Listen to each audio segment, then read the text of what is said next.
Judiciary Committee appears on track tomorrow to advance Judge Ketanji Brown Jackson's nomination for the Supreme Court. Democrats control the Senate and seem to have enough votes to elevate Judge Jackson as the first black woman to serve on the U.S. Supreme Court, though she faces significant Republican opposition. Republicans claim Jackson has a record of judicial activism for liberal causes. Fox's Rich Edson in Washington, D.C.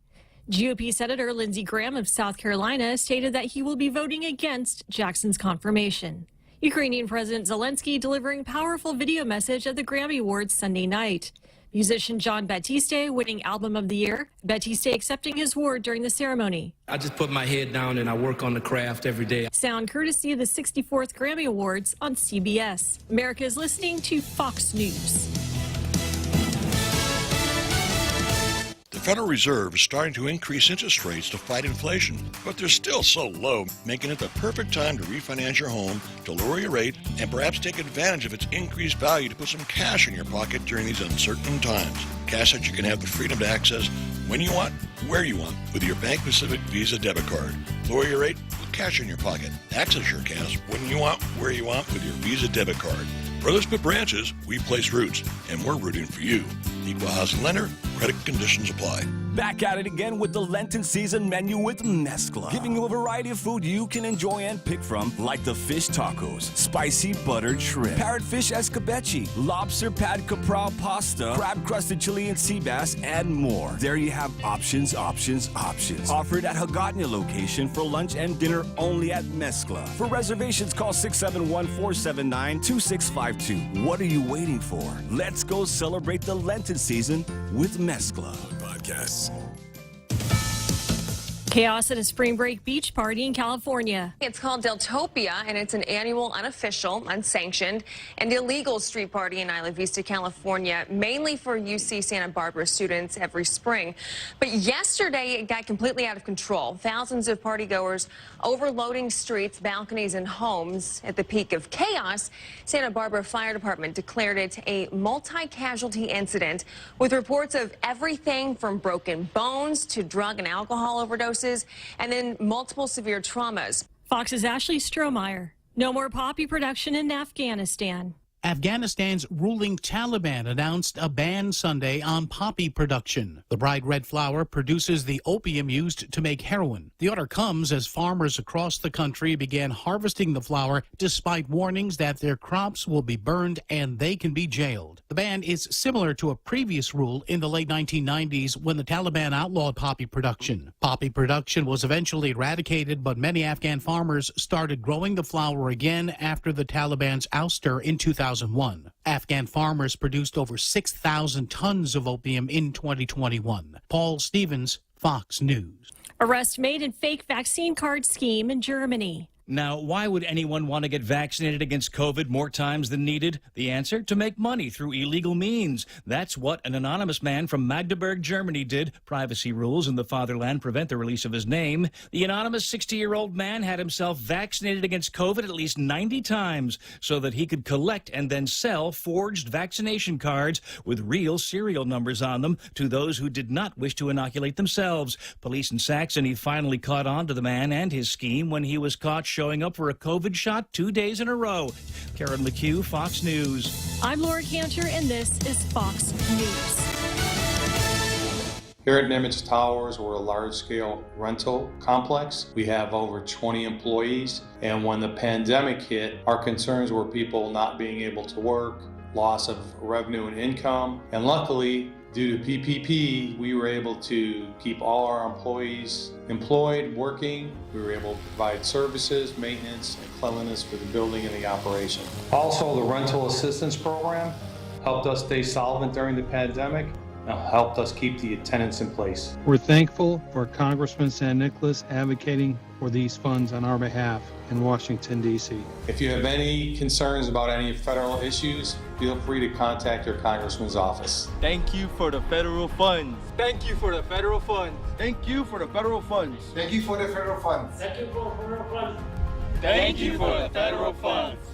Paid for with official funds from the Office of Congressman Michael F.Q. San Nicolas. Half a day. Patsy Gogri from Security Title here with information about what a title company does. The title side of our business determines who owns the property and guarantees your ownership with a title insurance policy. The escrow side acts as an independent third party, managing the transfer of money and documents between the buyer, seller, lenders, and others. Security Title has the management of real estate closings down to a science. Give us a call. We are here to help.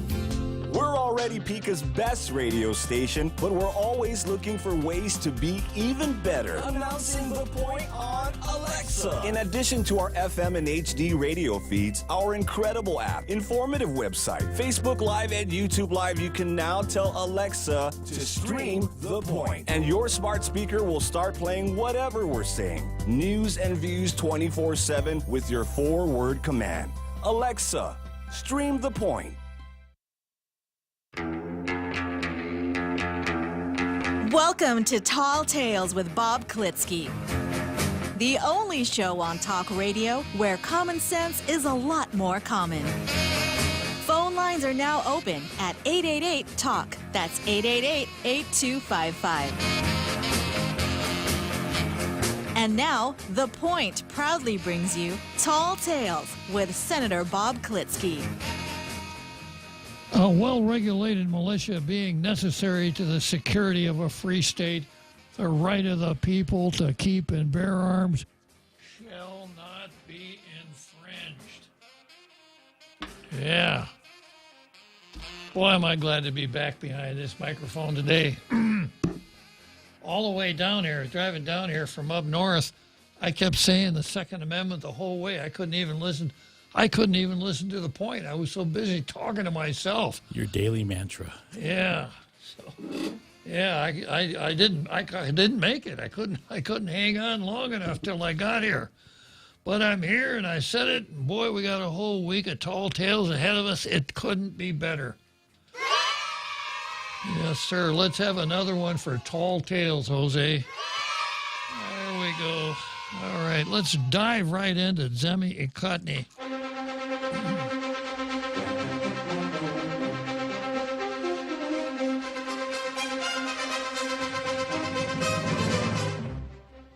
This used to be a really good part of the program. It was competitive. We had the Daily News versus the Guam Daily Post. And I'd look at both editorials, and whichever of the two was better would get the coveted blue star. I got my blue pencil right here. But the Post quit. They're on strike. They're not doing it anymore. So the Daily News has got the field all to itself. But true to form, the Daily News, even then, doesn't get very many blue stars. You know, the Daily News, if the Daily News were a football team, they wouldn't keep track of their touchdowns and field goals. They'd keep track of their touchbacks and safeties. We're intramural only. For intramural games only, exactly. Inter-squad games, right? Okay, so here's what the Daily News tells us today. Something I would never have thought about had it not been for this editorial. Distracted driving enforcement reminds us to drive safely. Most of us spend a lot of time in our vehicles, commuting to work, picking up kids, dropping kids, running to appointments, grabbing lunch, sleeping. And modern vehicles are equipped with comfortable seating, great sound systems, and navigation equipment for pleasant and stress-free driving experience. Unfortunately, the comforts of home bring plenty of distractions as we reach for a crispy fry, search for our favorite song, or check out the latest posting on the WhatsApp chat. Our attention is diverted from the 2-ton powerhouse we're guiding through the village. I don't know about you, Jose, but I'm not driving a 2-ton powerhouse. April is National Distracted Driving Awareness Month. Wow, you just go from one really important month to another. First, it's Mes Chamorro, and now it's National Distracted Driving Awareness Month. Which nation would that be? Yeah. Don't tell the separatists. Exactly, yeah. Nacion Guahan, yeah. And a high visibility education and law enforcement campaign is being launched to drive home. Nice. Drive home the message that distracted driving is unacceptable. The governor's office announced that a number of agencies, Public Works, Police Department, Airport Authority Police, Port Authority Police, that is when Rory isn't busy reinstating them from their suspensions and dismissals. Judiciary of Guam and the Office of the Attorney General are partnering with the Insurance Association of Guam's Heads Up campaign to conduct You Drive, You Text, You Pay. The idea behind high visibility enforcement is to let people know that certain behaviors are unacceptable and that law enforcement will be out in full force watching for those behaviors. According to the National Highway Traffic Safety Administration, these campaigns combine enforcement, visibility elements, and a publicity strategy to educate the public and promote voluntary compliance with the law. Checkpoints, saturation patrols, and warnings are used. The goal isn't to catch the violators. The goal is to change behaviors. The Click It or Ticket seatbelt campaign is an example. We may not be motivated by the possibility of death, serious injury, or property damage resulting from our behavior, but somehow the possibility of a traffic citation and a fine will help us make better choices. Yeah, I guess that's why the governor put all those checkpoints out there in Marine Corps Drive. Beginning April 9, our people will see increased law enforcement efforts, Governor Leon Guerrero said in a news release. Officers will stop and ticket anyone caught looking at their phone while driving. I guess they're only going to enforce this against Siamese twins. My bad, conjoined twins. Officers will stop and ticket anyone looking at their phone while driving. Good call. Yeah. That kind of rings a bell, doesn't it? Yeah, we will continue promoting highway safety and encouraging everyone to keep our heads up and our eyes on the road, especially as we work towards recovery. Guam's enforcement effort is part of a larger national push against distracted driving. Yeah, it's just, how do you take a 2-paragraph story and turn it into a 2.5-page editorial? Well, the very last paragraph says, do not read this while driving. Liable to fall asleep. Exactly. Yeah, so, okay. Typical for the Daily News, I guess if you don't have anything to say, it doesn't matter what you say, does it? Or regurgitate another press release. Exactly. Okay, now the Post doesn't have an editorial today, but on Mondays we know we're going to have some editorial comment, or content it's better to say, because that's when Lee Weber's column runs. And he's always got something poignant to point out. And this is the headline for Lee Weber's column, which is going to be passed for the editorial that the Post should have written. A 400% stipend raise for GURA board members will not benefit our community. Sometimes it's good to sit back and ask ourselves questions as a society about where we're heading and why and who it is we have decided to take us there. About a week ago, Senator Joe San Augustine introduced Bill 211-36 that proposed to increase the stipend for members of the Guam Housing and Urban Renewal Authority from $50 per meeting to $250 per meeting. That's a whopping 400% increase. San Augustine based his reasoning on the fact that the money was federal money, so it wouldn't be impacting government of Guam funds. The feds are paying for it. There is, after all, a free lunch. That type of thinking falls along the same lines as saying that if a person fires a bullet into the air and not directly at another object, it won't do any harm.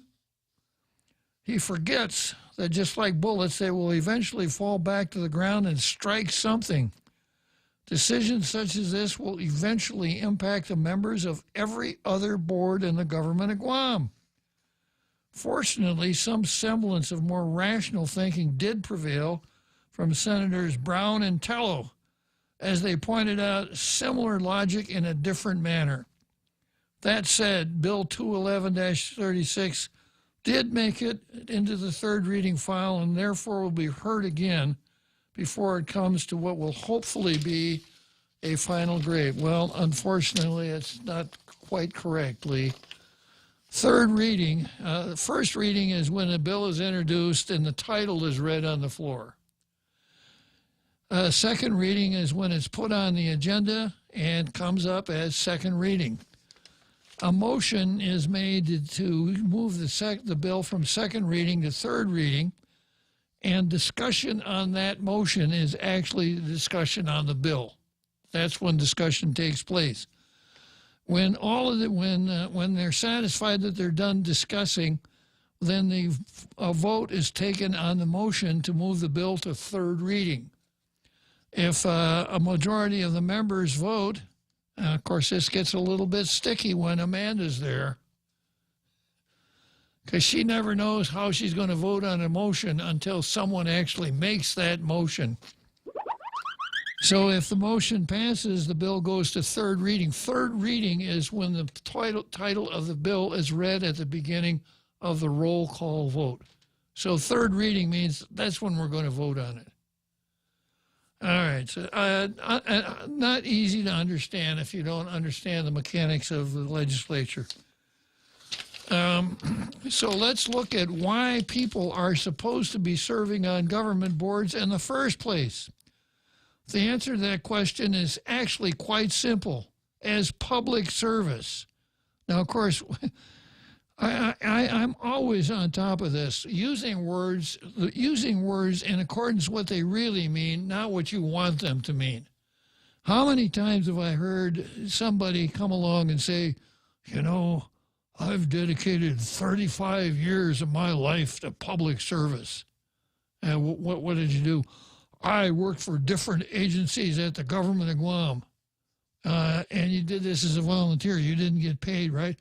Well, I got paid for every single job I had. Then why are you talking public service? No! You know, that's not public service. That's having a job. And the fact that you really did a good job, well, that gets a big so what. That's what we hire people to do. We don't hire people. We don't interview people and say, well, tell us, if you get this job, will you be a marginal performer? And the answer, oh, yeah, I think I can do that. Well, you're hired. That's not how it works. We're looking for people who can excel. The answer to the question is quite simple: as public service or giving back to the community that serves them and their families. If you follow that type of logic, getting paid anything for such efforts should be unnecessary. And I remember when we went from $0 to $50. It's been $50 for a long time. The people who have been asked to serve should do so willingly, at least in principle. Having served on a number of public boards during the course of my career, you know how many public boards I've served on, Jose? 0. And I think it's probably because of one or two reasons. One reason is that perhaps there's a suspicion that if I were appointed to a board or commission, I might not do the work. But the real reason is that the suspicion, actually the fear, that if I were appointed to a board or commission, I would do the work. And for most governors, that is a risk they don't want to take. I think the latter. Yeah. Weber goes on to say the two that immediately come to mind are the UOG Board of Regents and the Guam Memorial Hospital Board of Trustees. During my tenure on the board at UOG, if I'm not mistaken, all of my fellow members and I agreed to donate our stipends to the UOG Library Fund in an effort to assist the library with its continued growth. In short, we looked at our time that was considerable and very important as public service for which we would not personally receive any compensation. Rather, we donated it back to the school itself in support of the UOG library that in turn supported the student and faculty population. Well, on the board of GMH, I believe the board members, at least I did, voted to donate our stipends to the GMH Volunteers Association Fund, whose volunteers are known as the Pink Ladies. Sounds like something you'd look for in a bar. Rather than accepting the funds personally. Again, board members and commissioners in the past have generally looked at our service and a substantial amount of personal time as public service. Wow, what a novel idea for public service. Doing something and not getting paid for it? Does that work, Jose? Could that possibly be public service? It's a rare moment. Yeah. Increasing the stipends for any government of Guam board members isn't going to get the community any improvement in the quality of board members. In fact, it's going to work the opposite way. And I talked about this last week. Because here's what's going to happen. If the Gura board pays $250 and the usual crop of political followers on are out there, looking for the... to the victor belong the spoils. Seats on the Gura board will become the spoils. So you can look forward to loyal political hacks being appointed to the Gura board because, so Governor, you need some people for that Gura board, huh? Well, I'm a little short on cash. Can you appoint me? I worked hard in your campaign. I put 3 signs instead of 2 in my yard. So it's going to have that opposite effect. It's going to degrade the quality of people that get appointed to the Gura board. Brown and Taitigui and some other senators clearly understand, but that one apportionment senator seems to be missing entirely. Who is the one missing senator? Oh, it's Joe San Augustine. But then, as he noted, it's federal money. Kind of like roughly $2 billion this government received associated with the Wuhan virus debacle. So spend it to gain votes rather than logically for overall community improvement. Right on again, Lee. It's federal money. It's not going to cost us anything. It's called the quid pro quo bill. Exactly. All right. So let's see. I got the card here. Bob, I was looking over some items this weekend, and I've heard of this film called The Horse Whisperer. Yeah. But what is The Wolf Whisperer? Well, The Horse Whisperer was a movie starring Robert Redford, and he had the ability to whisper in horses' ears and calm them down, break them, train them, etc. A wolf whisperer is not someone who whispers into the ear of a wolf. He's someone who whispers into someone else's ear so that the wolf won't hear what he's saying.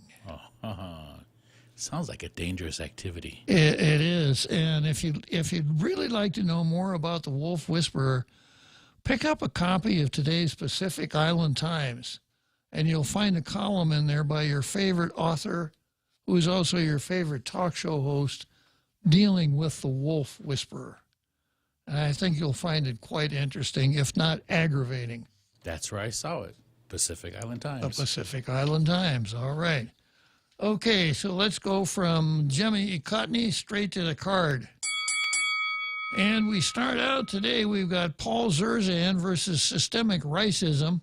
This would also be Paul Zerzan, the whistleblower. And Paul Zerzan, the supporting cast in Hope Costobo's screen test, which we're going to run right after the big halftime show. Boy, the guy's got a hat rack about 15 feet long, huh? Well, he's given rise to something else. He's given rise to the Systemic Racism Club. And we now have 3 members in the Systemic Racism Club: Paul Ferrantiron and Elwin Champaco Quitano. And I'll talk a little bit more about that when we come to the item on the card.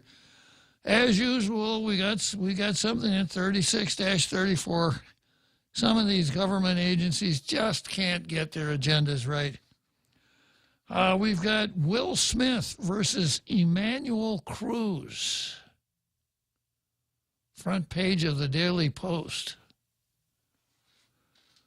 And then we've got Hope screen test right after the big halftime show. We've got Underwood versus Michael San Nicolas. We've got Michael San Nicolas versus Gura. We've got Kamala versus the vice presidency. And it looks so far Kamala is just beating the hell out of the vice presidency. It'll never be the same. It's giving herself a black eye. Then we've got the Ethics Commission versus the Open Government Law. Now, you'd expect if any commission on this island is going to strictly adhere to the Open Government Law and the Sunshine Law, it would be the Ethics Commission, right? After all, their first name is Ethics. Well, you'd be wrong. Then we've got Tello versus Chris. And then if I get to it, Andrew Santos versus the Waterworks, etc. Stuff I never got to last week. Okay, so Paul Zerzan versus Systemic Racism. I'm not going to show you the picture of the red rice again. I think everybody gets the idea that, you know, when Paul came out and said that rice that you guys call red rice is not really red. It's actually orange. A firestorm of controversy erupted. And the Daily News came back and took a chop at Paul. But I picked it up and embraced it. It's a really important part of the show because it's a classic example, an analogy of what's going on in our society, where there's something on the one hand called facts, truth, reality, and then there's on the other hand there's something called the narrative, which oftentimes is far removed from the facts, the truth, and reality. But one who is not a member of the in group and says, you know, what those guys in the narrative are saying is wrong, here's the truth, is liable to get really pounded down, figuratively anyhow, just like the Daily News pounded down Paul. So that's why we talk about systemic racism. The fact that the rice is really orange is inconsequential because the Daily News says, leave our rice alone. We call it red rice and let it go at that. So I'm going to be on the lookout for people that come along and tell the truth in the face of the narrative, because that's exactly what we need in our community. I can't do it all by myself every day. You know, I need some help here. Okay, so the Systemic Racism Club, we've got 2 new members. We've got, let's see here.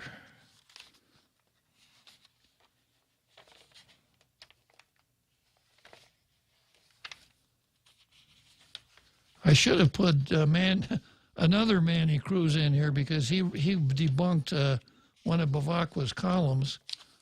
And then I've got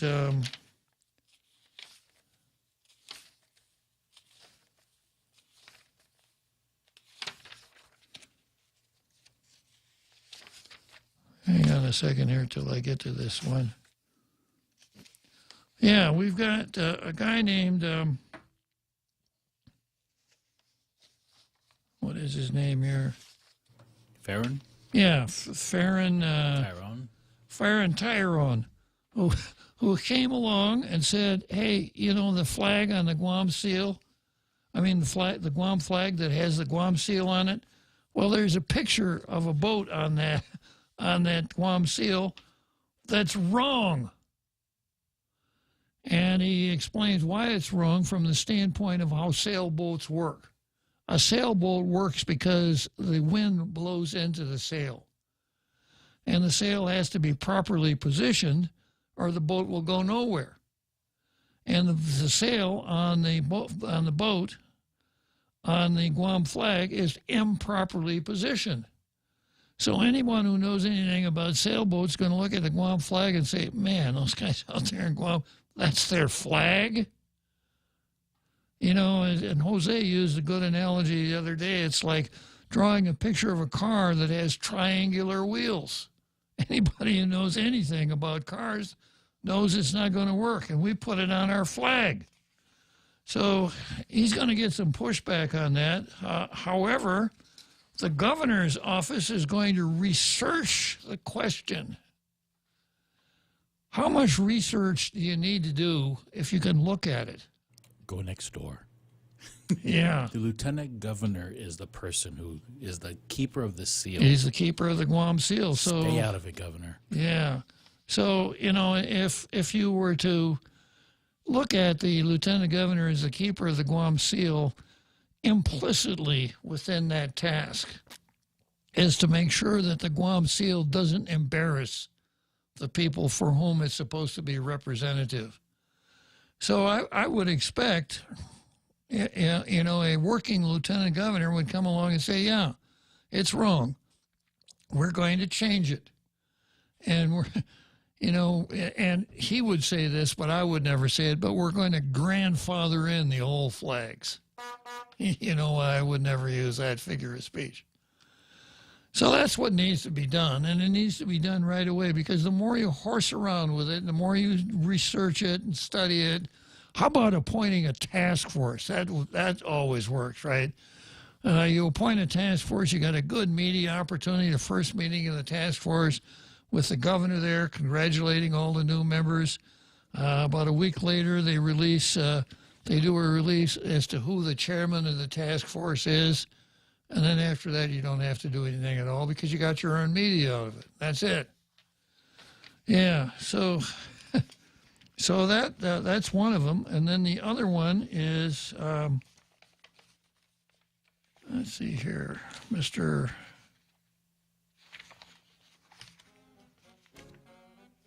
Yeah, let's take a short break while I get my papers in order here.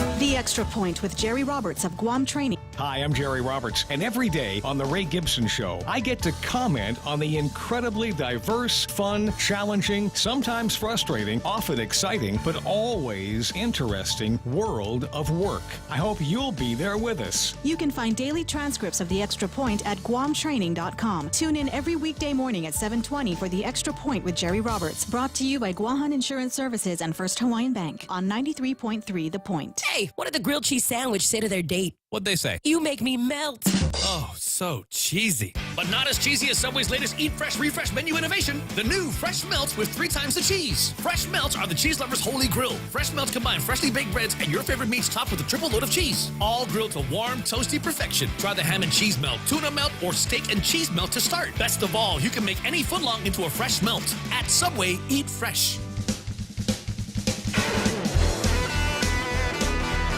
And now, back to Tall Tales with Bob Klitzkie, the one radio show politicians don't want you to listen to. Call now, 888-TALK.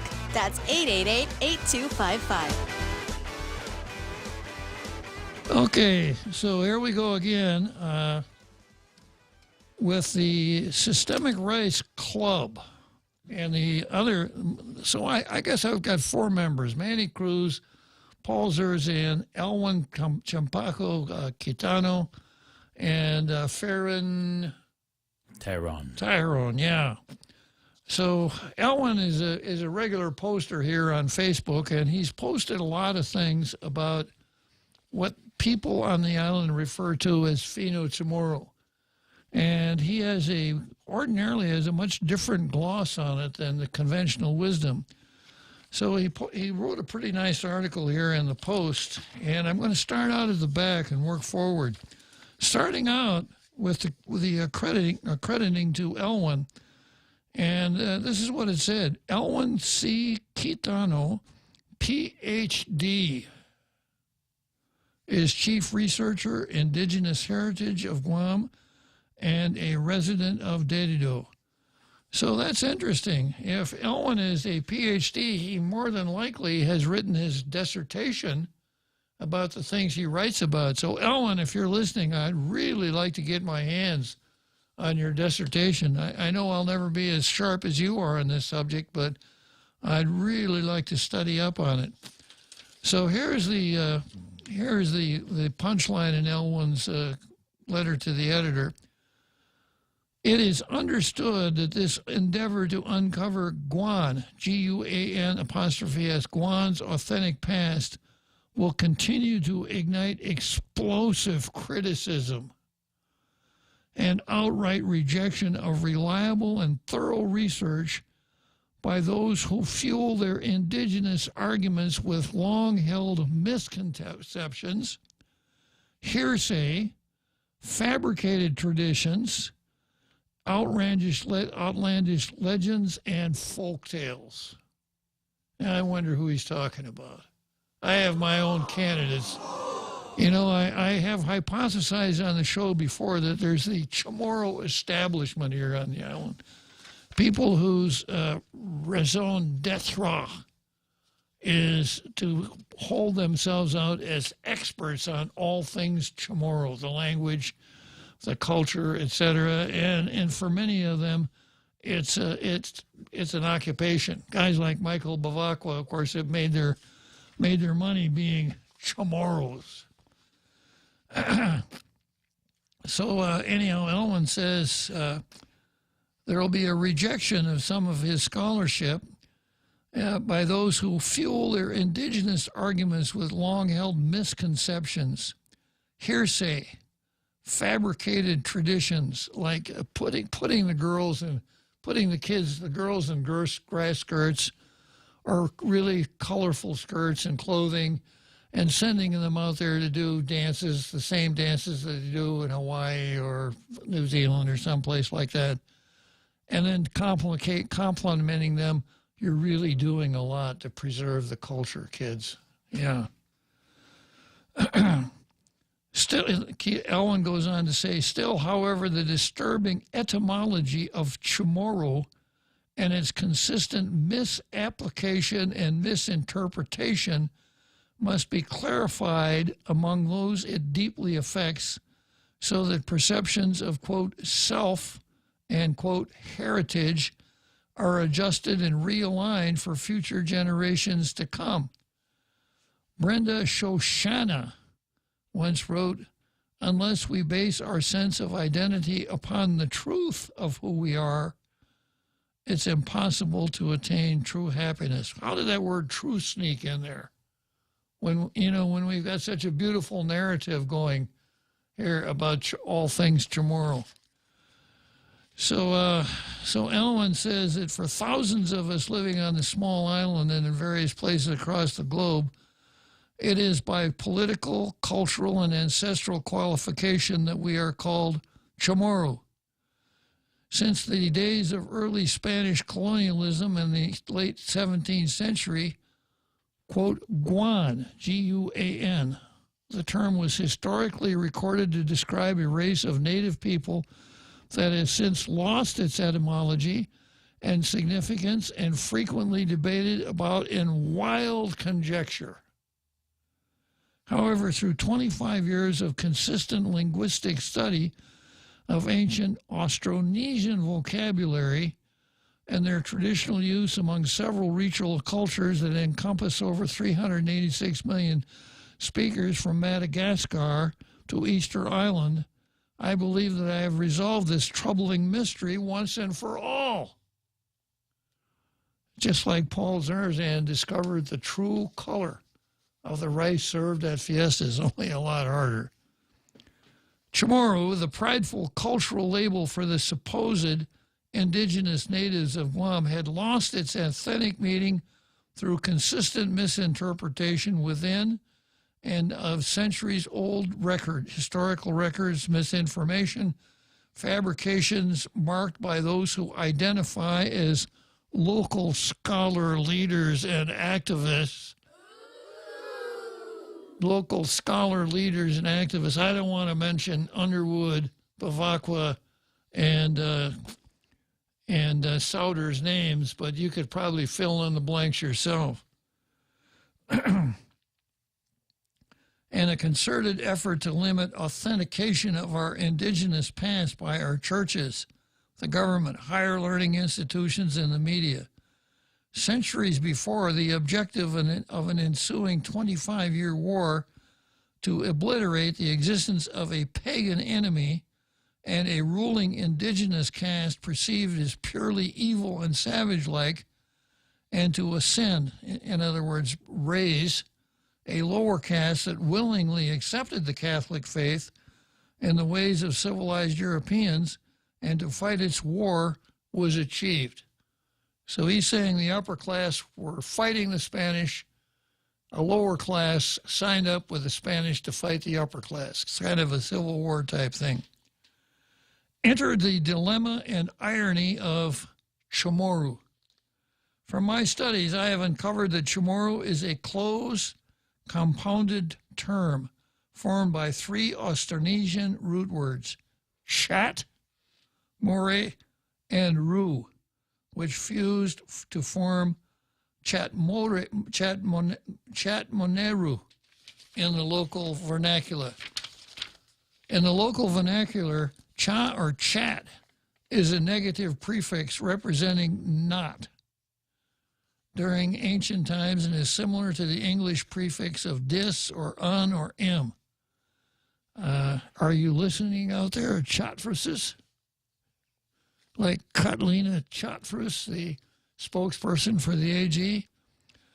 We observe its consistent application in common words such as chatpagu, which means not beautiful, or chatli'i, not looked upon well, or chat finu, not well worded, or chatsaga, not living well, or chat hinasu, not good thoughts, chat ta'ani, not like daytime, and many others. Additionally, its application was also extensive in the naming of family clans, such as Chatfandus, which is now pronounced Chatfrus.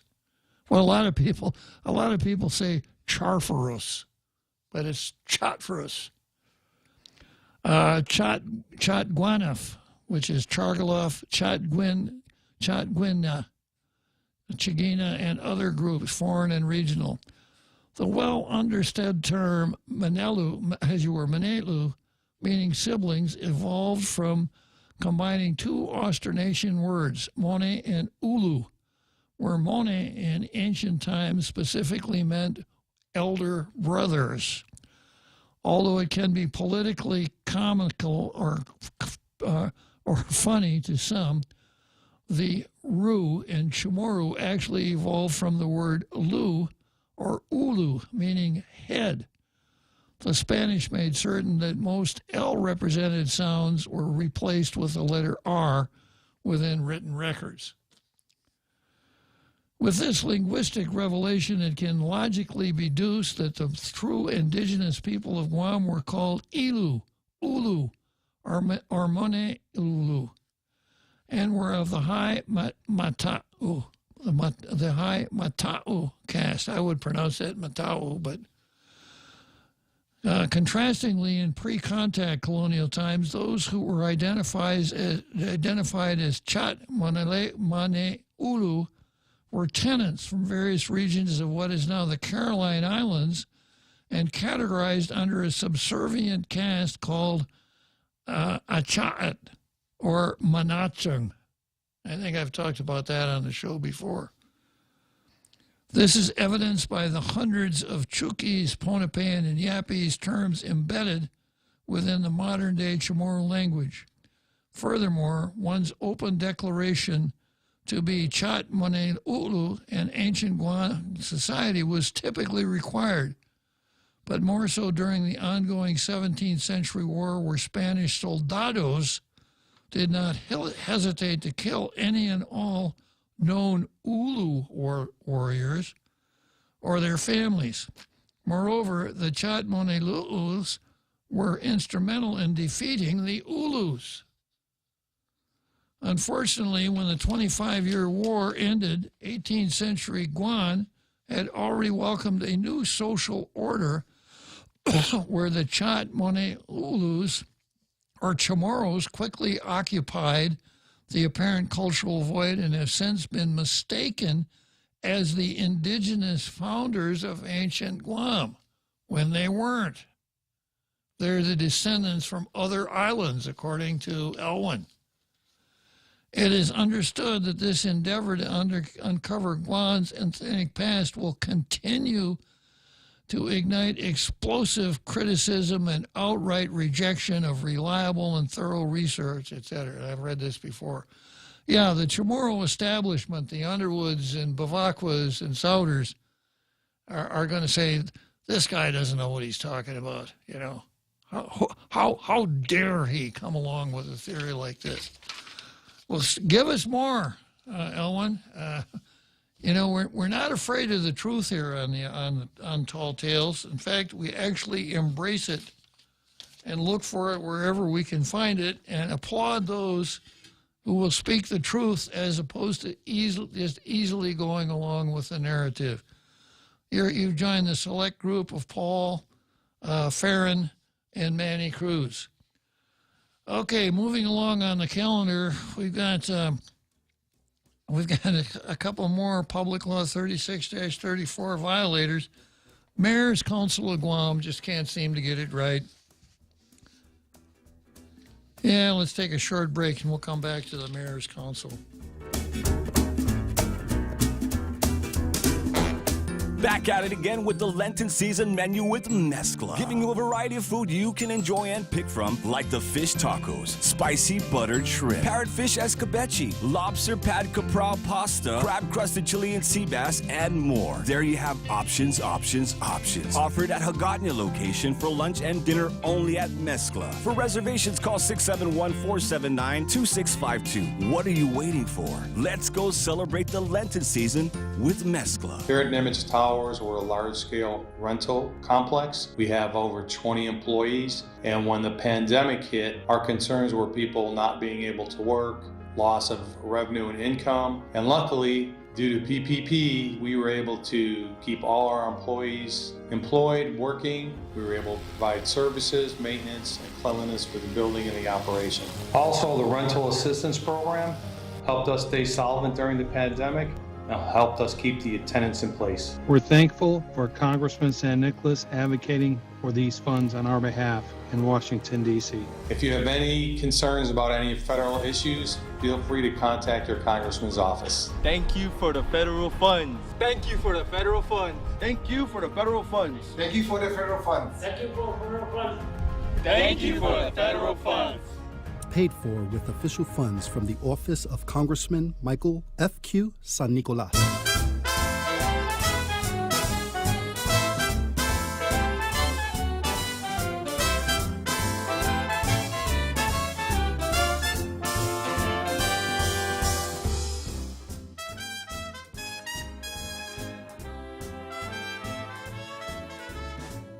Well, it didn't take long. Elwin predicted it correctly. A poster came along and said that that Elwin speaks gibberish. I can't find the post, but I'm paraphrasing. Maybe you can find it, Jose. Well, there's a couple of them I'll have to repeat. Okay. You want me to start from the beginning? Yes, sir. The first one is I've debunked Champaco's idiotic theories, and all he does is delete my arguments. Champaco is, let's go to the non-ad hominem. Well-respected. Wait, whose was the first one you read? Pete Santos. Oh, okay. Yeah. You don't have to repeat it then. Go ahead. Okay. The non-ad hominem ones is well-respected non-Chamorro linguists who studied Chamorro and other Pacific languages All say Champako is so wrong.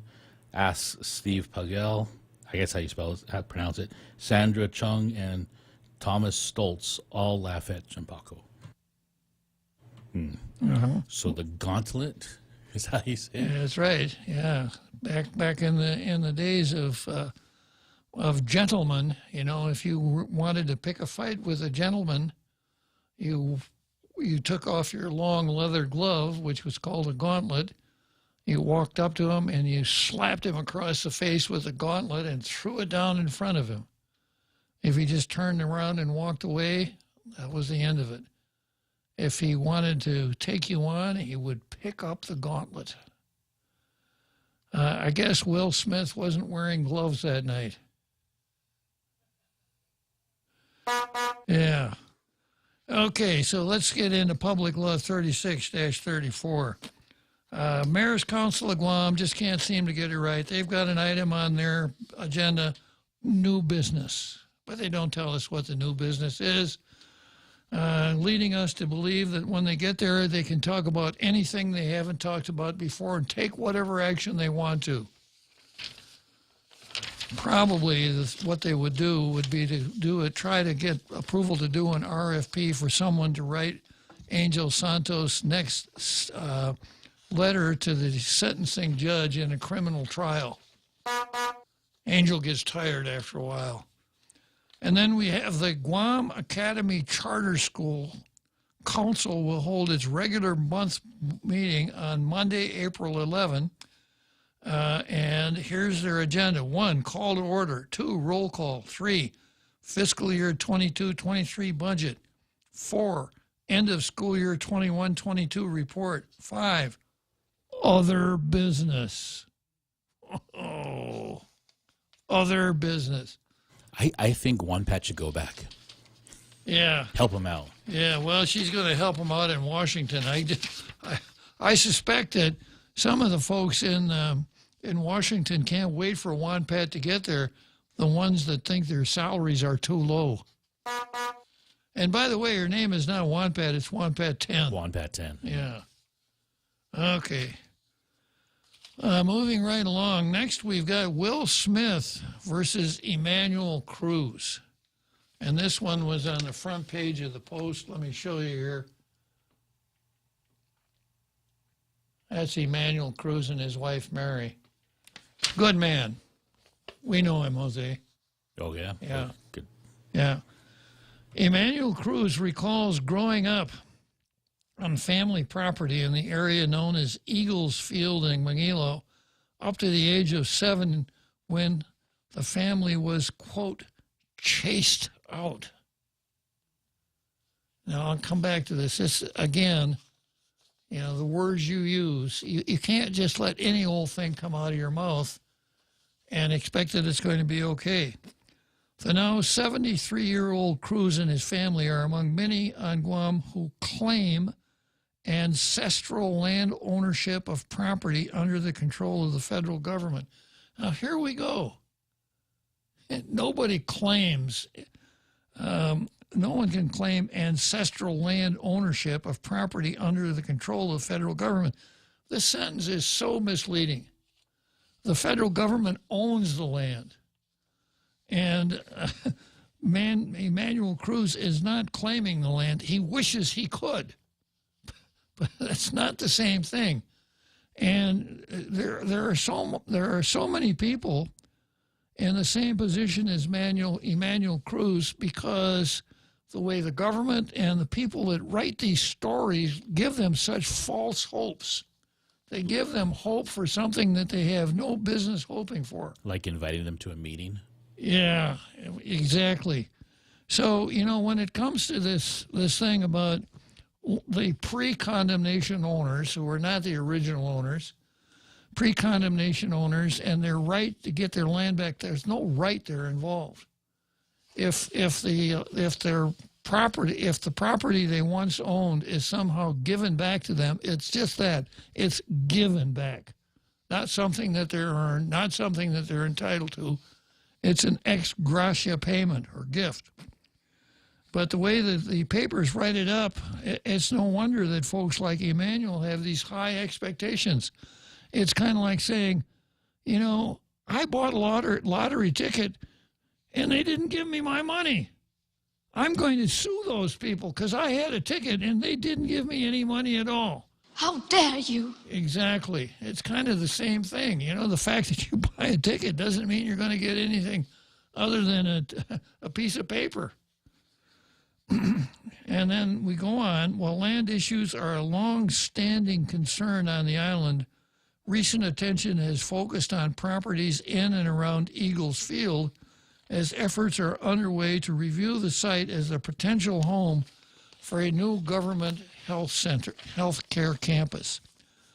On March 22, the governor and other administrative officials met with more than 30 Eagles Field ancestral landowners. Now, is this sloppy writing or what? I like to see the deeds. Yeah. Eagles Field landowners. So well, that's a good question is how did they know who to invite? Well, I know a couple of families they didn't invite, so obviously they didn't. But you can find out by going to actually looking at the condemnation papers, because the lot descriptions, et cetera, and the owners will be listed in the condemnation papers. The condemnation owners. Yeah, okay. The pre-condemnation owners, yeah. Okay, but to say the governor and other administration officials met with more than 30 Eagles Field ancestral landowners and their representatives. So if you didn't have any context here, you'd think, well, let's see, these people own Eagles Field. And there's something called ancestral landowners. I wonder what that is. I studied real property in law school, and I'm not familiar with that term, ancestral landowners. This is tangent, but this is akin to the media creating a controversy that doesn't exist. Exactly what they've done, building all these false hopes. The meeting renewed the administration's commitment to advocate for the return of excess federal land and for just compensation for dispossessed original landowners. Now, who was the dispossessed original landowner?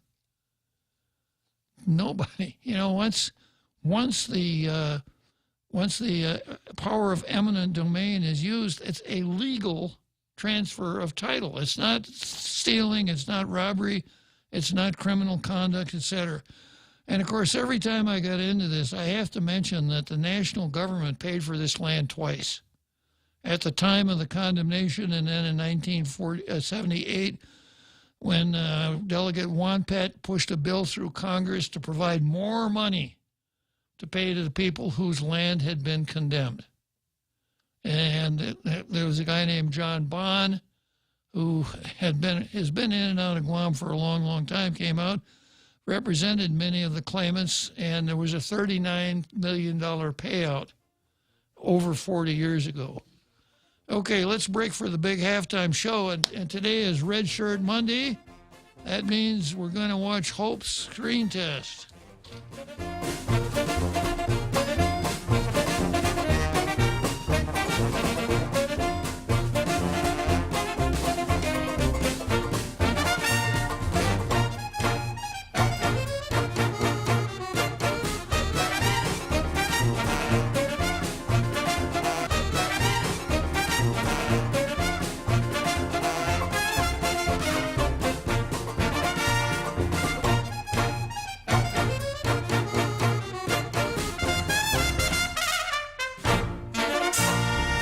The Point is KUSG, Hagåtña, Guam, 93.3 FM and 104.3 HD3.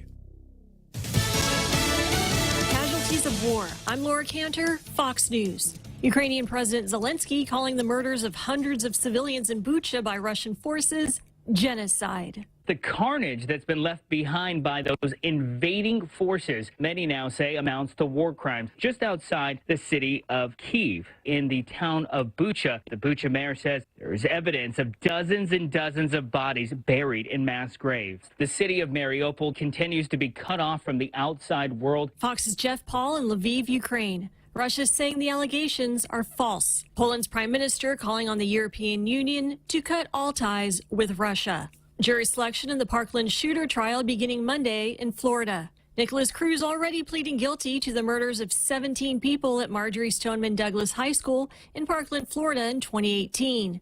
The jury will decide if Cruz gets life in prison or the death penalty. Sacramento, California, the scene of a mass shooting early Sunday, where 6 people were killed and at least 12 others were injured. Authorities saying there were multiple gunmen. There is still a heavy law enforcement presence here in downtown Sacramento as police and U.S. Marshals try to piece together exactly what led up to this violent shooting that happened right around 2 a.m. as all the bars and restaurants and clubs in this area were letting out. There are reports that there was some kind of a fight that broke out just before the gunfire, but police have not confirmed any details. None of the victims have been identified, but moments ago, police confirmed that they have recovered a firearm involved. Fox's Claudia Cowan in Sacramento, California. Another mass shooting occurring over the weekend at a Texas concert. 1 person was killed. The duo Silk Sonic winning Record and Song of the Year at Sunday's Grammy Awards. Olivia Rodrigo winning Best New Artist. And Jon Batiste winning Album of the Year. America is listening to Fox News.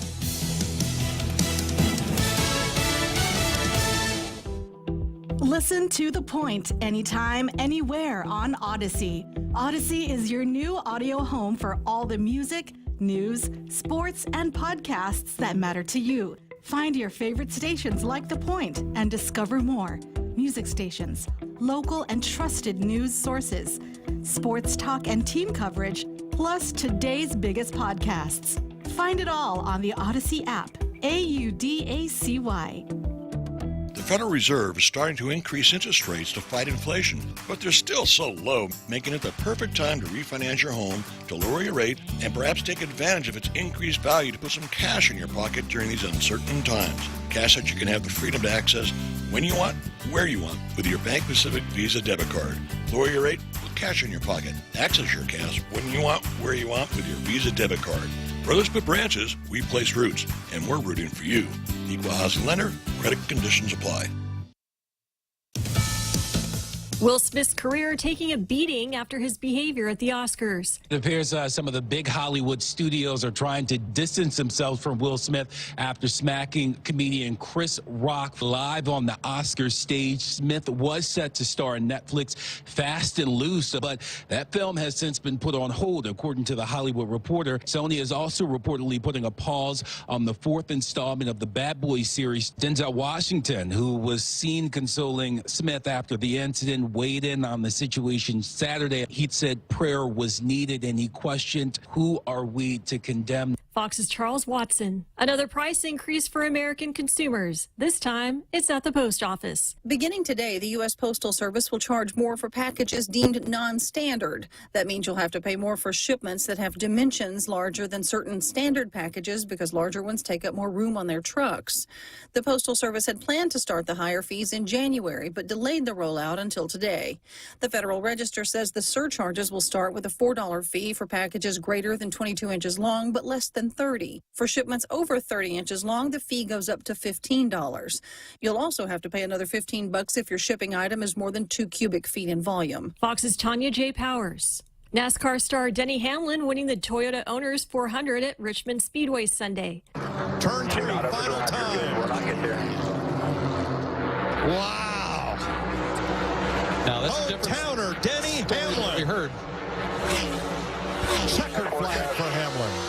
Fox TV with the final call. Kevin Harvick finishing in second place and William Byron finishing in third. North Carolina and Kansas will be duking it out at the NCAA Men's Basketball Championship game tonight. South Carolina easily defeating UConn for the women's title Sunday. I'm Laura Cantor, and this is Fox News. Here at Nimitz Towers, we're a large-scale rental complex. We have over 20 employees, and when the pandemic hit, our concerns were people not being able to work, loss of revenue and income. And luckily, due to PPP, we were able to keep all our employees employed, working. We were able to provide services, maintenance, and cleanliness for the building and the operation. Also, the rental assistance program helped us stay solvent during the pandemic and helped us keep the tenants in place. We're thankful for Congressman San Nicolas advocating for these funds on our behalf in Washington, D.C. If you have any concerns about any federal issues, feel free to contact your congressman's office. Thank you for the federal funds. Thank you for the federal funds. Thank you for the federal funds. Thank you for the federal funds. Thank you for the federal funds. Thank you for the federal funds. Paid for with official funds from the office of Congressman Michael F.Q. San Nicolas. Hafa, Patsy Gogri from Security Title here with information about what a title company does. The title side of our business determines who owns a property and guarantees your ownership with a title insurance policy. The escrow side acts as an independent third party, managing the transfer of money and documents between the buyer, seller, lenders, and others. Security Title has the management of real estate closings down to a science. Give us a call. We are here to help.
So here we are back again after that big halftime show. It is the first day of the week. It's Monday. It's Red Shirt Monday. You notice I'm wearing my red shirt today, right, Jose?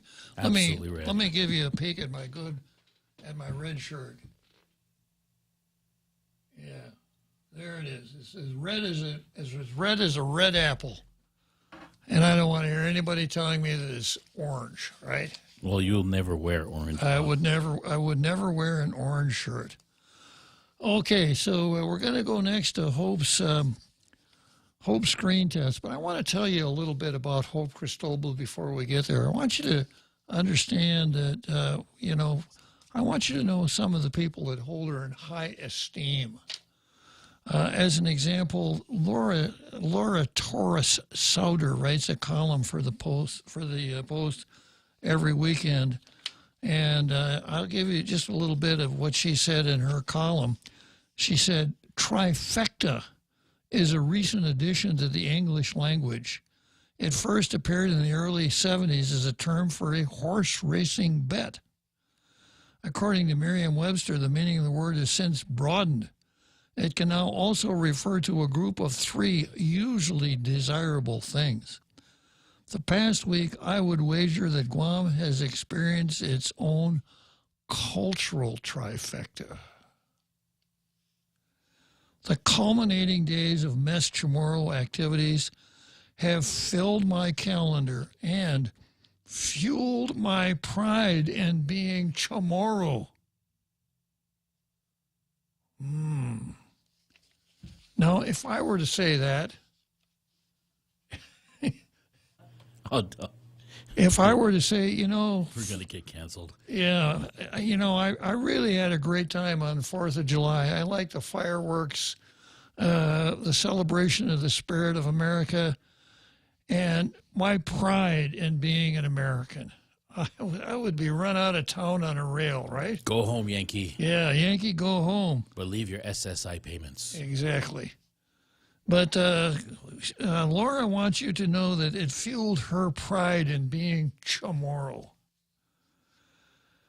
Okay, she said, I was struck by the power and promise of three specific events that represent landmarks in our continuing quest to exercise cultural sovereignty. Each must be appreciated for its impact. Each of it on its own right warrants thoughtful consideration and jubilation. I'm referring to the Enache Igan Fino Chamorro, the launching of the Finogi Chamorro exhibit at the Guam Museum, and the nomination of my friend and colleague, Hope Alvarez Cristobal, for the 2022 Nobel Peace Prize. Yeah, the International Peace Bureau, in collaboration with the Hagan Familauan, an organization of women on Guam, to which I proudly belong, officially nominated a Chamorro daughter of our homeland to be considered for the Nobel Peace Prize. What an honor. How does she define Chamorro women or daughter? I'm curious. Can I join? Yeah, I guess so, if you really feel strongly about it. Hope Alvarez has spent over a half-century of her life as an indigenous activist advocating for Chamorro rights. She has spoken out against contamination of our natural water resources, air, and physical environment. Her unrelenting commitment to preserving the dignity of our people and healthy quality of life on our fragile island has inspired countless generations of activists in our region. She is known for her stalwart stance against abuse, oppression, and colonial policies that threaten the Chamorro people. We know that. Oh, that was serious. She fights unwaveringly for her convictions and refuses to be intimidated or daunted by detractors like Paul Zerzan. She refused to be intimidated by Paul Zerzan. Hope is humble about her contributions, as she should be. Notwithstanding, she stands as a giant among those of us who joined with her in advocating for indigenous rights and self-determination. So, one separatist saying really nice things about another separatist. And then the person that nominated Hope has to join this select club also. Lisa Natividad, PhD professor of social work, and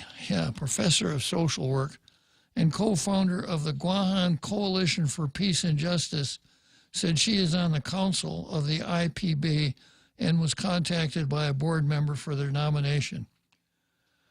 The reason we decided Hope would be the nominee is because of her outstanding work, not just in the past month or year, but her whole life has been a testament to social justice work. Yeah, so these are Hope's fellow travelers, Laura Sauter and Lisa Natividad, and well, enough said. So let's see this wonderful person let's see the video of this person that has been nominated for the Nobel Peace Prize. Go ahead. You're nothing but a white colonizer. That's who you are. Colonization is the same thing as slow murder. You're a murderer. That's who you are. We need to just do different. We need to do better. Get off my island. Sir, you need to go. You can't be policing people here until when people have a protest or what to protest for. You need to go. You need to go. I'm against this. Yeah, that's cool, but you cannot be policing people until they have a protest and what to advocate for.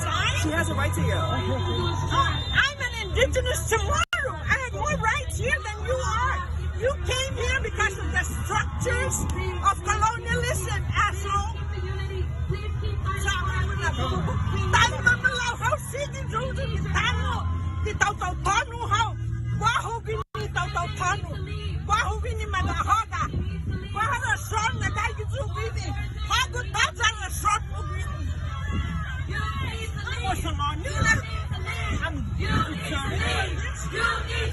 You need to leave. You need to go. Please. You need to get out of here. Please pause this. Get out of here. Please, this is not When I get a chance, go. Thank you. Thank you, Father. Oh, you came out of What happened, ma'am? Well, he confronted me. What did he say? Telling me I shouldn't be here. I support Black Lives Matter. It's part of the colonialistic systemic racism. And I came here to support these people. He's a white man that has come here. And he continues the legacy of colonialism. He continues to fight people, individuals, my goodness. I'm a former senator. I authored the Commission on Decolonization. Karohu. Hi, Mamalo. We are proud of you, Auntie. So just Malasi. He said. So there you are. That is Hope Cristobal, that Lisa Natividad nominated for the Nobel Peace Prize. Now, I want you to notice that through that entire video, not once did she let Paul Zerzan intimidate her. An extremely brave Chamorro woman, Hope Cristobal. So as you hear this talk about Chamorro self-determination, etc., what you're really talking about is separatism. Guys like this, gals like this want Guam to be separate from the United States, to be an independent country. And if it is, I leave it to your imagination. Having watched Hope, who is one of the stars of this whole movement. She is the chair of the Chamorro Language Commission. You heard what Lisa Natividad said about what a wonderful person she is. Laura Souter lumps her into her trifecta. These, of course, are all separatists. Can you imagine living on an island where these folks are in charge? Yeah, so we'll play this again next Monday, because there are probably some people that haven't yet seen it. And I think everyone ought to have the opportunity to see the real Hope Cristobal and see what she's all about. So I'll play it every Monday, and if you have friends who haven't seen it, have them come over on Monday. Little popcorn, etc. Use it as light entertainment. Okay, so I've got to get back to the item on the card, Will Smith versus Emmanuel Cruz, but I got Ron McNinch on the line. So what can you tell me about Hope Cristobal, Ron? Hey, Happy Day, Senator. Happy Day, Guam. Yeah, not so much about Senator Cristobal, but, I was going through the list of Nobel Peace Prize winners, and certainly Dr. Martin Luther King was a Peace Prize winner. I think that most objective observers could absolutely see the merit of the things that Dr. King did. I think also there are folks in our community who can push positive discussions on tensions and trying to get people to the table to discuss what their issues are. And I would hope that we could have more of those kinds of discussions in our community, rather than the more divisive, the intersectarian kinds of arguments that we often hear. But, that's kind of my view. Well, I wonder what in that video inspired you to make those comments. Yeah, well, I think that I think that I encourage everyone to read Elie Wiesel, who won the Nobel Peace Prize, and read some of his writings about just what is tolerance and what is society and what is community about. And and I think that and his works are available free online. And I think that the more people genuinely think and reflect on important social boundaries like this, I think that the better off we'll all be. And I what isn't healthy, I don't think, is the racial dichotomies that are being thrown out, or the heavy-handed racial views sometimes that take over these kinds of discussions. Well, if I am not pro-independence. You've heard me say many, many times that the so-called choices that are in front of us, free association, statehood, and independence, really are two choices. The one choice is independence, and the other one is to remain part of the American political family. The other two are just, as far as I'm concerned, a charade, a three-shell game, where the separatists have the pea in their hand and it isn't under the shells at all. So if I were to do the casting for the separatist side, I couldn't have picked a better spokesperson than Hope Cristobal, because she'll drive anybody away. Well, I certainly, can see that view. But there is one other little thing I should mention very briefly, and that is, if anyone gets on the United Nations Decolonization Commission website, they have a cartoon prominent on the decolonization website, and there are 4 political statuses. And there's the fourth status, which is make your own best deal. You negotiate the things that you want with the administrating authority. And for some reason, a lot of folks in the discussions for these items forget that we have the ability to maybe ask the United States to get a better deal. The method to do that is very, very well known, and everyone who's involved in this should know it. You ask for a special representative from the president. You negotiate out a document. The document goes to the U.S. Congress, and it goes through either pass or rejection through that process. But if it's done through a special representative, it has true meaning and significance. And it's not, a little bit earlier you mentioned the thing about the Guam flag and whether the boat's going anywhere or not.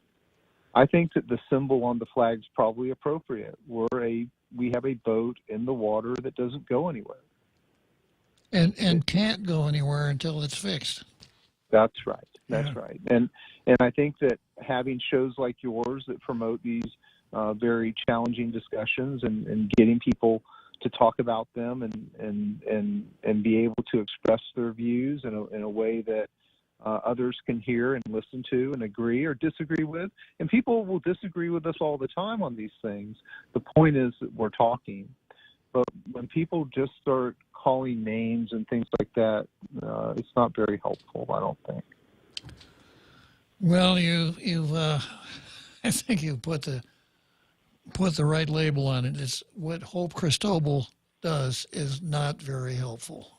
That's a very diplomatic way of expressing it, Ron. So thanks for calling up and chiming in. Very nice show, sir. Thank you. All right. So, that's Hope Cristobal, and that's the separatist movement. And, I will continue to highlight their offerings as they come along. Robert Underwood, Laura Sauter, Lisa Natividad joins the team. Hope Cristobal, perhaps the symbol of the separatist movement. She's the chair of the Chamorro Language Commission.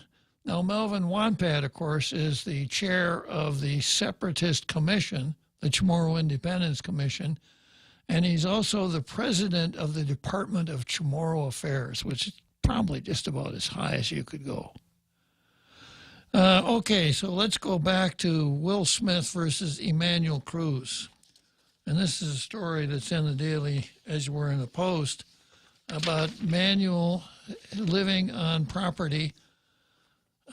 Manuel's family lived on property out in what we used to call a transmitter site when that property was condemned in 1950. And I will tell you that the newspapers and government officials have given people like Manuel false hopes that someday the United States government is going to give that land to him, no charge, gratis. And have convinced him that he was improperly deprived of his possession of his property. And I've pointed out the language that is used repeatedly in the media, like this sentence. On March 22, the governor and other administrative officials met with more than 30 Eagles Field's ancestral landowners. I mean, it's just wrong. But unfortunately, it's given folks like Emmanuel Cruz and others false hope. So I'm going to just go back and touch on this story a little bit more and then move on. Despite these statements made by the governor, Cruz left the meeting with the governor feeling dejected after learning that existing federal law essentially meant he won't get back the land on which he spent his early years.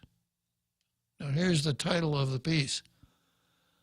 A slap in the face, Cruz told the Daily Post. So, what is this thing about art imitates life or life imitates art? We never know which is which. So apparently when Manny was in this meeting, some guy came in, a slap in the face, and this emotional reaction to what is actually the facts, the truth, etc., hard as it may be to swallow, is exactly what I'm talking about, how government officials and the media have given people false hopes. Now, near the end of the article, Guam Administrative Ancestral Lands Commission Executive Director John Birch, I bet that guy's a conservative,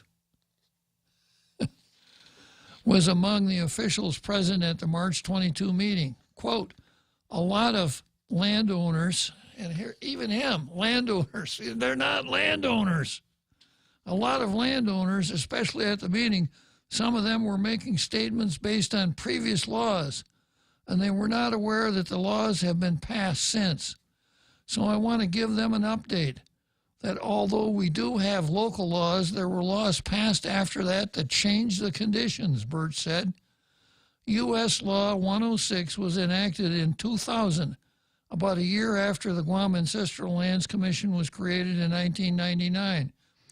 It sets a restriction on transfers of excess federal property to be for public use only, which is defined to exclude transfers to an individual for private use other than on a non-discriminatory basis. So you take this back. Cruz left the meeting feeling dejected after learning that existing federal law essentially meant he won't get back the land on which he spent his early years. A slap in the face. So we had a government official that came along and actually told the truth. And if you read the whole story, he's the guy that looks like the bad guy. It's not going to get any easier as we go along if we can't get over this idea. You know, it's kind of like, let's say that I have some ambition to control the way people think. So I start this group called the Flat Earth Club. And I tell everybody, you know, the Earth is flat. It's always been flat. And if you get too close to the edge, you might fall off. So no one should ever go to sea on a ship. Don't join the Navy because the Earth is flat.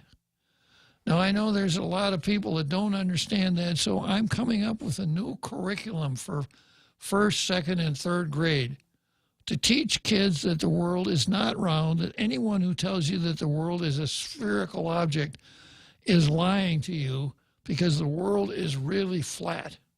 That's where we are. That's exactly where we are. And we'll have all kinds of demonstrations and loudmouths and Hollywood personnel. That Klitzkie, you know, he just doesn't want kids to know really about geography. He doesn't want them to know the truth that the world is flat. So that's where we are, folks. Cultural trifecta.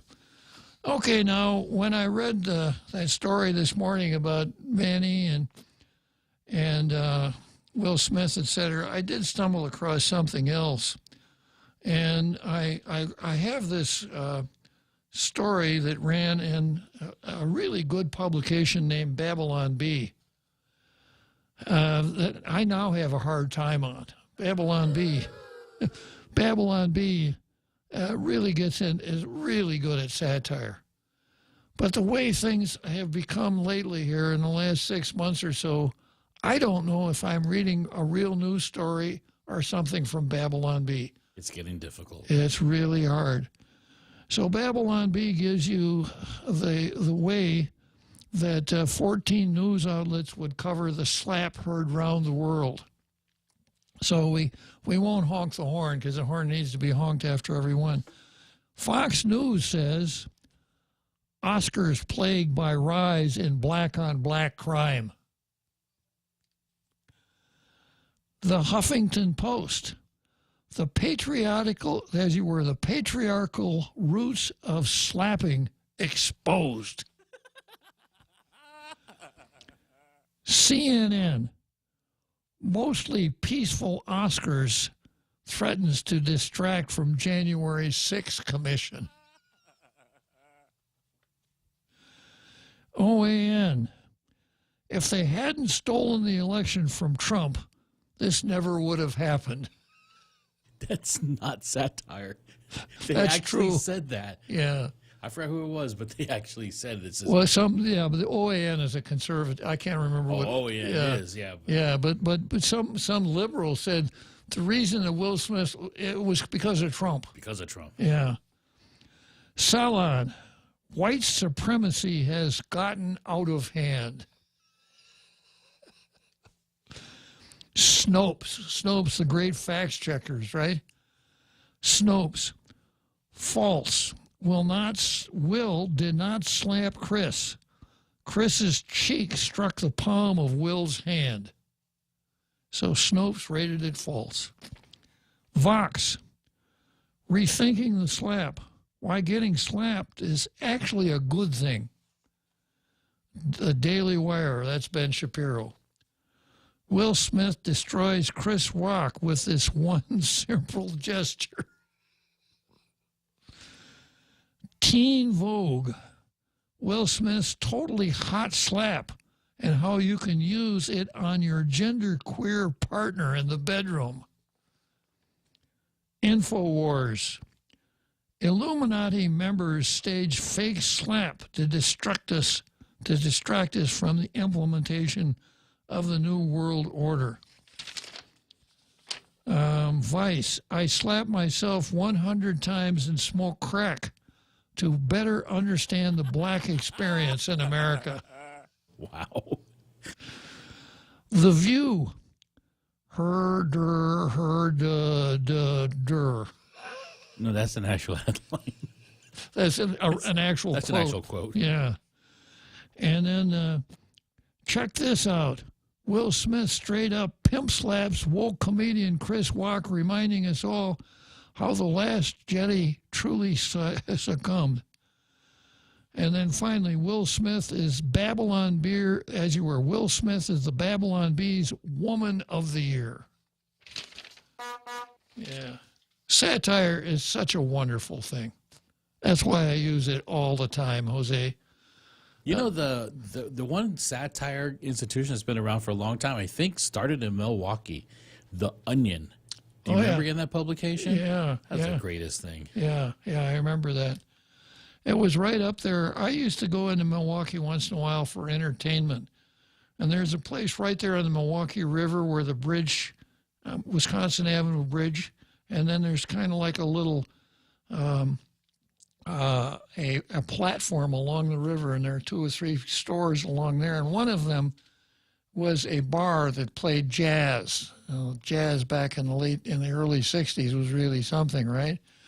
The name of the bar was the Tunnel Inn, and the name of the band was Dick Reedebush's Underprivileged Five. Classic Milwaukee, huh? All right, let's go to Chicago for the 7th inning stretch, and we'll come back for Frenchie. Are you looking for a new place to hang out with your friends? Let's go along the sidelines at Sidelines Bar and Grill.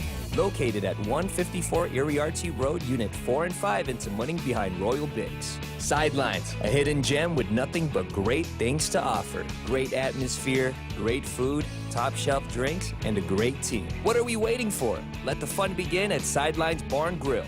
Open daily from 3 p.m. to 2 a.m. See you there.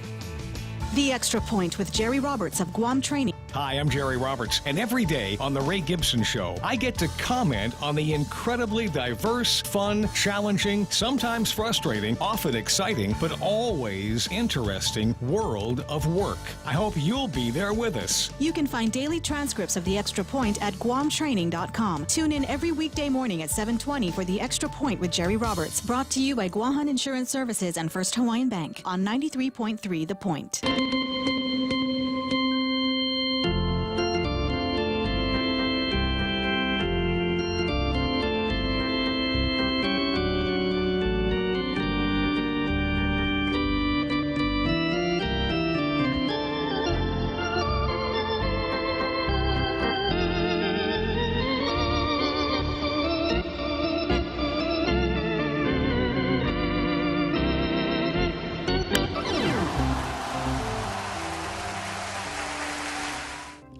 So, okay, here we are, Chicago, Wrigley Field, the seventh inning stretch. We stumble out of the ballpark, and who do I run into? None other than the legendary Frenchie. Hello, Frenchie. Good afternoon, huh? Well, that was a fast trip from Milwaukee to Chicago. Yeah. Anyhow, yeah, you must have gone over the speed limit. Well, I hope you were not watching your cell phone. Once upon a time, there was an interurban electric railroad that made the trip in 100 miles an hour. And you could get from downtown Milwaukee to downtown Chicago faster than you could flying. Yeah, wow. Those were the days. And then they probably got rid of it, and now they wish they could have kept it. Absolutely. Yeah. So anyway, I was listening to Professor McNich comment on hope. I guess we have to keep hope alive. It looks kind of hopeless right now, but anyhow. It looks kind of hopeless, yeah. I think what Professor McNich always tries to find the happy medium. And in this case, there is no happy medium. It's racism in its most ugly rendition. And hope is a perfect example of the CRT real racism, because what she does is she assumes Paul is white because of his appearance, while he is half black from his own admission. And that was the reason he was at that demonstration as a half black person. And this is typical, that she judged Paul on his appearances rather than the character, the content of his character. And Paul actually has more character in his little pinky than Hope will get in her whole lifetime achievement. She's a blatant racist. You can paint the pig. You can put lipstick on the pig. It's still a pig. She is a racist. Listen to what she says. It's very racist. You could change Hope and put her with a KKK thing and put her in the Mississippi in the early 60s, and you have the same kind of argument.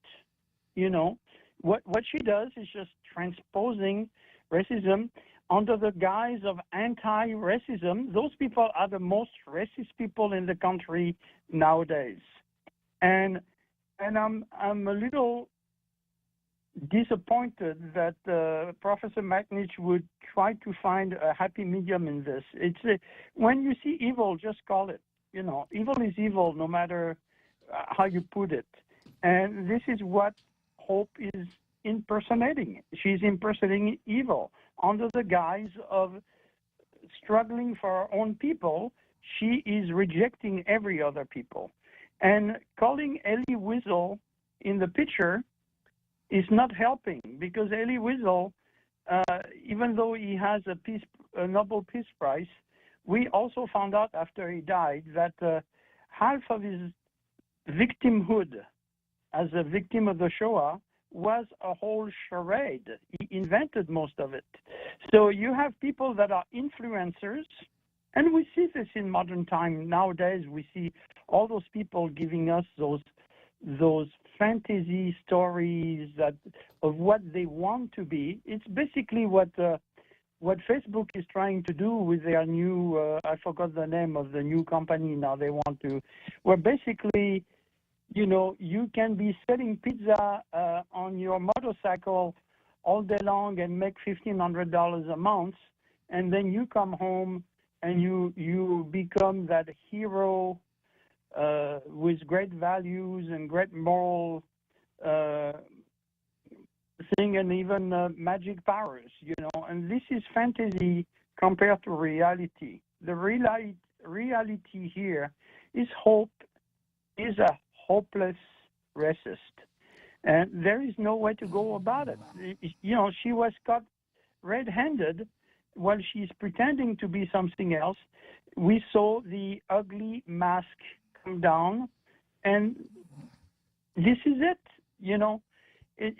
She basically judged Paul Thurston on his appearance by pretending, and even though Paul apparently knows her for several years, she doesn't want to hear what he has to say, even though he had more reason to be at the Black Lives Matter demonstration than she ever will, because he's part black and she's not.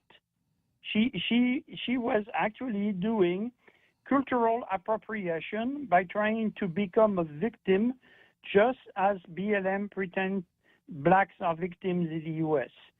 She was trying to capitalize on a ugly racial incident that was used by BLM, and this is what she is. She is a hate monger, nothing else. And I'm sorry, but there is no excuse for it. And this is it. We have to make our peace with it. Hope Christopher, despite everything that they say in the paper, is an ugly person. And so that was why I wanted to comment on Professor McNeil's intervention, because yes, it's a good idea not to push the racism, but this is not us pushing the racism on people. It is Hope that just push that ugly thing in front of us, even though we didn't ask anything. She just tried to make political point, and she was revealed as being one of the worst racists on the island. Well, and one of the things that I also call attention to, excuse me, Frenchie, is that she has fellow travelers, and I haven't heard any of the. None of them condemned it. No, none of them have said anything about it except to praise her, like Lisa Natividad, who teaches social work at the university. Yeah. And in those cases, usually they come up, they would say, oh, well, we're disappointed. Hope probably meant something else and blah, blah, blah. They didn't even try to do that. No. They just let it go and hope everybody will forget. And, it's a pretty good chance they will be right, because people, they will not talk about it. The media didn't cover it. You are one of the few outlets that does cover it on a repeated thing and shining the light on that ugly truth, and they don't like it. So those fellow travelers of her, they're just like her. They're using fake stories to promote their own hate, and they're hiding it under the guise of struggling against colonialism. But what they are proposing is even more ugly than colonialism. It's pure, unabated racism. True enough, Frenchie. Thanks All for your help on that one. I appreciate it. All right, you're welcome. So long.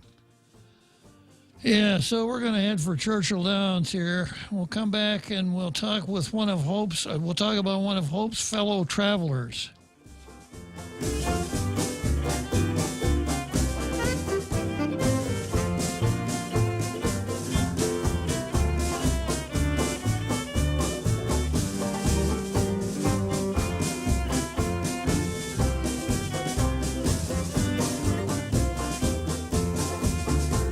back at it again with the Lenten season menu with Mezcla, giving you a variety of food you can enjoy and pick from, like the fish tacos, spicy buttered shrimp, parrotfish escabeche, lobster pad capral pasta, crab-crusted Chilean sea bass, and more. There you have options, options, options. Offered at Hagåtña location for lunch and dinner only at Mezcla. For reservations, call 671-479-2652. What are you waiting for? Let's go celebrate the Lenten season with Mezcla. Here at Nimitz Towers, we're a large-scale rental complex. We have over 20 employees, and when the pandemic hit, our concerns were people not being able to work, loss of revenue and income, and luckily, due to PPP, we were able to keep all our employees employed, working. We were able to provide services, maintenance, and cleanliness for the building and the operation. Also, the rental assistance program helped us stay solvent during the pandemic and helped us keep the attendance in place. We're thankful for Congressman San Nicolas advocating for these funds on our behalf in Washington, D.C. If you have any concerns about any federal issues, feel free to contact your congressman's office. Thank you for the federal funds. Thank you for the federal funds. Thank you for the federal funds. Thank you for the federal funds. Thank you for the federal funds. Thank you for the federal funds. Paid for with official funds from the office of Congressman Michael F.Q. San Nicolas.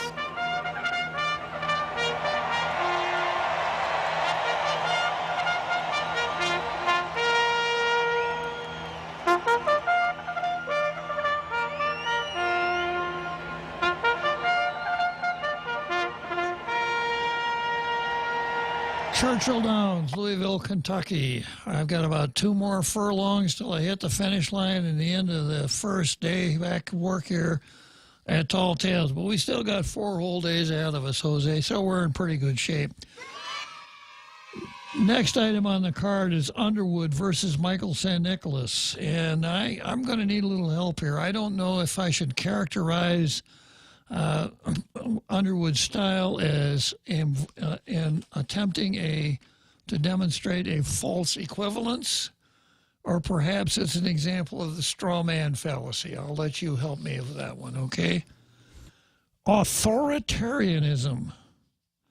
Now here's the title of the column: Authoritarians in Guahan. Look for them in 2022. Authoritarianism is at work in every country on earth. It's at work here in Guahan. Simply defined, authoritarianism is the enforcement of strict obedience to authority at the expense of personal freedom. I think we see that all the time. The cancel culture, the whole thing, right? Yeah, but it comes from the wrong place. They don't like that. But anyhow, it's also associated with the support of a, quote, strong man who clarifies who the enemy is and who our friends are. They disseminate any kind of information necessary to support their point of view. Like men can become women. And truth is normally the first casualty in the hands of would-be authoritarians. Truth is the main enemy of authoritarians. Now here he goes. Many of the conservative side of the political spectrum point to the enforcement of mask and vaccine mandates as examples of authoritarianism that we must fight. Yeah, many on the conservative side. They, meaning conservatives, are not concerned about throwing books out of libraries and restricting the teaching of inconvenient truths like slavery, colonialism, and the existence of transgender people. So far, it's a straw man. Yeah. And there is a twinge of false equivalency. Yeah. So I've got to translate here what he's really talking about. And when he says restricting the teaching of inconvenient truths like slavery, colonialism, and existence of transgender people, what he's really saying is not embracing critical race theory like he did back in 1972. He's told us that he embraced it in 1972, and every class he taught critical race theory. And, of course, right now in Florida, the controversy is because the Florida legislature passed a law that says you don't teach sex and sexual orientation in the first 3 grades of school. Is that revolutionary? I mean, you wouldn't think that anyone would need to be told that, you don't bring that to kids' attention when they're so young. So the left has said that what the Florida legislature has done is have a bill that says you can't say gay. So they call it Don't Say Gay. And they made all kinds of a fuss about it. So that's what Robert's talking about here. So he's perpetuating a false narrative. Exactly. Makes sense. And then inconvenient truths like slavery, colonialism, and existence of transgender people. Well, nobody on the conservative side is saying we shouldn't teach kids about slavery and slavery in the United States and the Jim Crow era and the whole thing. I would even go so far as to tell them about Jim Crow and the Democrat Party, but they wouldn't like that either, would they? That's inconvenient. Yeah, that's an inconvenient truth. And transgender people, the existence of transgender people is created by the Robert Underwoods of the world. If you are a woman, you are a woman. No one needs to come along and tell you that you're a woman. You don't need to be counseled. You're a woman or a man. But this whole transgender thing is just made up from the beginning. I'm not talking about transsexual. I'm talking about transgender. The idea that if you really want to be a woman and you're born with male plumbing, you are a woman. No getting around it. So I don't see that any conservative would be against talking about the existence of transgender women. My own approach to it is I tolerate it. I can't say that I accept it because I'm too much oriented to reality. But I can tell you this, I damn sure don't celebrate it, and I'm not going to celebrate it, which is what you're supposed to do if you're a good lefty. Robert goes on to say, for some people, requiring people to wear a mask is obnoxious. Here. Putting a muzzle on teachers who want to discuss the extermination of indigenous people and the effects of slavery today is okay. Now let me read that sentence again. Putting a muzzle on teachers who want to, as you were, for some people, requiring people to wear a mask is obnoxious. That's me. I think it's really obnoxious. We've been told over and over again by people who understand that it does absolutely no good at all. It makes it hard to breathe, and it makes it a little hard to see what's in front of you. I hate it. Putting a muzzle on teachers who want to discuss the extermination of indigenous peoples and the effect of slavery today is okay. I mean, it isn't even a straw man, Jose. Is this like Don Quixote and his windmills? Something like that, yeah. So to try to use that as a comparison just tells you the bankruptcy of his whole theory. And I suspect there are a lot of teachers who want to discuss the extermination of indigenous peoples. One strategy protects our health, maybe. The other limits our thinking. Opponents of masks and curriculum restrictions both cry that their freedoms are being violated, but covering your mouth is a far cry from closing your mind. This is not the Babylon Bee. This is Robert Underwood's column. One of the greatest tools of would-be authoritarians is to proclaim that they are fighting corruption. Governance scholar Lily Tsai points out that the popularity of authoritarian impulses is based on anti-corruption programs and policies. Public support for China's authoritarian leaders comes from their policies to root out corruption. They appear to take the moral high ground and then contrast that with the messiness of liberal democracy values that allow freedom of thought. Of course, the corruption of leaders is disguised. I've still got some more here, but I only got about 5 minutes to go, and I don't like to leave someone hanging on the phone at the end of the show because we couldn't get to them. And I'm glad I didn't, because it's R. Keith who usually nails it in a couple of paragraphs. Go for it, R. Keith. Good afternoon, gentlemen. You know, you're on my favorite subject. Our resident racist, Mr. Underhood. I'm sorry, I worked late today, so I only caught about the last 10 minutes. But everything he's saying is an abject, provable lie. Everything. What struck me in particular is this idea that somehow conservatives are the ones preventing talking about various subjects. Has this man not been conscious over the past 5 years with cancel culture? Hell, you're not even allowed to read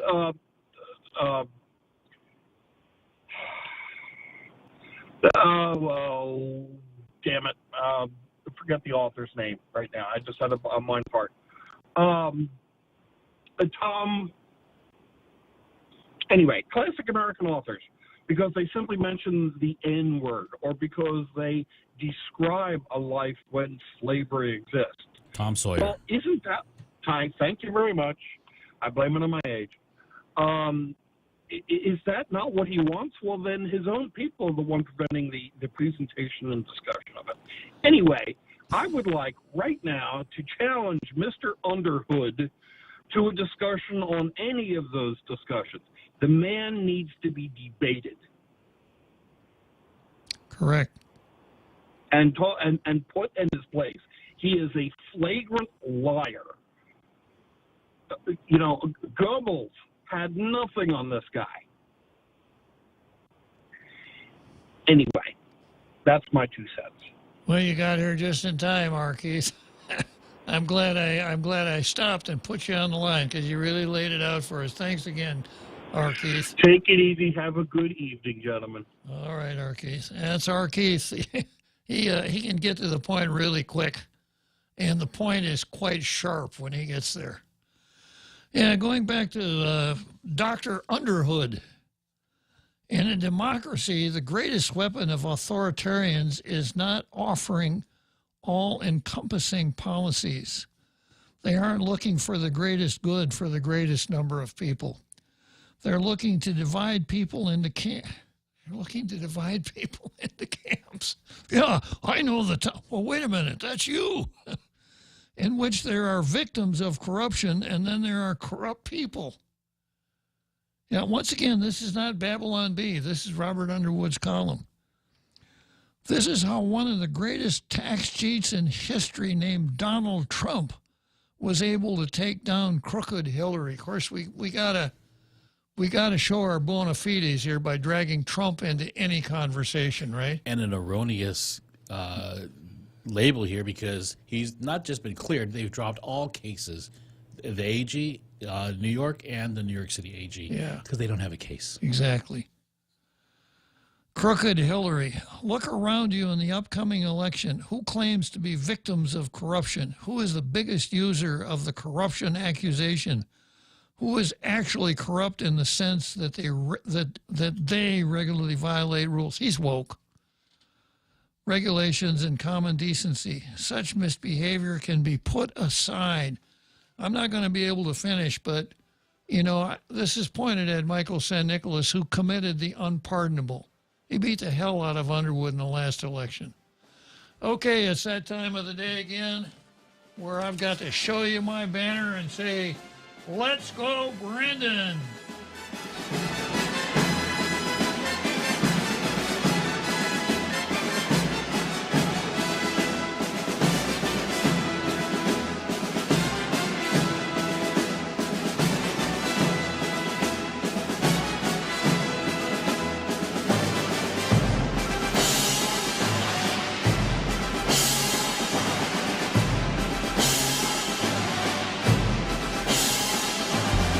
The The Point is KUSG, Hagåtña, Guam, 93.3 FM and 104.3 HD3. The Grammys are here for Ukraine. I'm Laura Cantor, Fox News. Ukrainian President Zelensky appearing in a pre-recorded video at the Grammy Awards Sunday night, in which he urged people to support Ukraine against Russian forces. Our musicians wear body armor. Instead of tuxedo, they sing to the wounded in hospitals, even to those who can't hear them, but the music will break through anyway. Sound courtesy of the 64th Grammy Awards on CBS. Over 2 million people leaving Ukraine and seeking refuge in Poland since the start of the Russian invasion. Fox's Alexis McAdams has the details from Rzeszów, Poland. The Ukrainian refugees tell us they traveled with just a few bags and the clothes on their back. They had no idea where they were going to stay when they got to Poland, and they met this nice businessman at the train station. They're grateful for the support of the Polish people who've stepped up